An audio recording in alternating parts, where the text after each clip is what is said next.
მოგესალმებით ჩემო მაყურებლებო. დედამიწაზე არსებობს ბევრი გასაოცარი ადგილი, სადაც მოხვედრა დიდ სიამოვნებას მოგვანიჭებს და სრულყოფილად ვიგრძნობ თავს. და არა მარტო სიამოვნებას და სრულყოფილებას, არამედ ჩვენი თავის ზღაპარში გვეგონება. ახლა კი ვისაუბრებ დედამიწის 5 ადგილზე, რომლის არსებობა შესაძლოა არც კი გსმენიათ.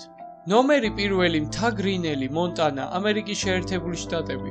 ეს მთა გლაციერის ეროვნულ პარკში მდებარეობს და ჩვეულებრივი ნაცრისფერი შეფერილობისაა.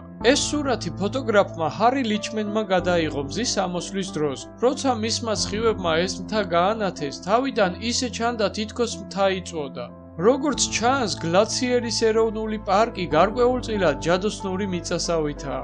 იმიტომ რომ ეს მთა არაა ერთადერთი გამორჩეული ობიექტი ამ ტერიტორიაზე. მისი ტბებიც უჩვეულო ფერის გამორჩეული ქვებითაა სავსე. ნომერი 2 ჟანგუეს ეროვნული გეოპარკი, ჩინეთი. ფერები დანალექი ქანების ფერების საშუალებით წარმოიქმნა, რომელიც მილიონობით წლის განმავლობაში ყალიბდებოდა. ჯერ კიდევ მაშინ, როდესაც დინოზავრები არსებობდნენ. საბოლოო სახე კი იმ ტექტონიკური აქტივობის შედეგად მიიღო, რამაც ჰიმალაი შექმნა. საუკეთესო დრო ამ ნათელ ფერების დასაფიქსირებლად წვიმის შემდგომი პერიოდია, როცა ყველა ღია ფერებიც კი მკაფიოდ ჩანს. ნომერი 3 ცისარტყელას ევკალიპტი, ინდონეზია. ევკალიპტუს დე გლუპტა, ასე შეარქვეს ამ ადგილს, რომელიც ჩრდილოეთ ნახევარსფეროშია გავრცელებული. ძალიან გასაოცარი სანახაობა მისი ქერქის აცილების დროს იქმნება. ახლად აცილებული ქერქი ტოვებს ღიამწვანე ლაქას, რომელიც შემდგომ ფერებს იცვლის, ჯერ ლურჯია, შემდეგ იასამნისფერი, სტაფილოსფერი და ბოლოს ყავისფერი.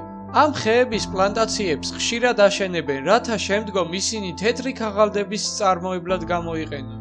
ნომერი 4 ბაობაბი, მადაგასკარი. ამ ბაობაბის ხეებიდან ზოგი 800 წელზე მეტი ხნის არის. ერთ დროს ამ ხეებისგან შემდგარი მთლიანი ტყე იყო კუნძულზე განლაგებული. თუმცა უმეტესობა მოსახლეობასა და სოფლის მეურნეობას ემსხვერპლა. სამწუხაროა, რომ ამ ცოცხალ ძეგლებს არავინ არ იცავს, იმიტომ რომ ინტენსიური ტყის გაჩეხვა მათი არსებობას საფრთხის ქვეშ აყენებს. ნომერი 5 ვაიტომის გამოქვაბული, ახალი ზელანდია.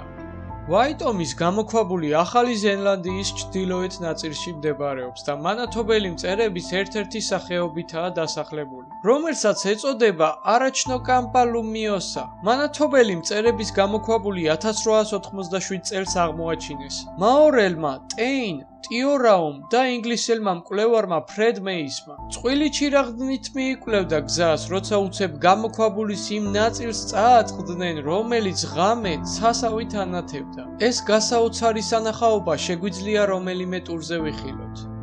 ამით კი ჩვენი ვიდეო დასასრულს მივუახლოვ და გამოიწერეთ არხი და დაელოდეთ საინტერესო ვიდეოებს.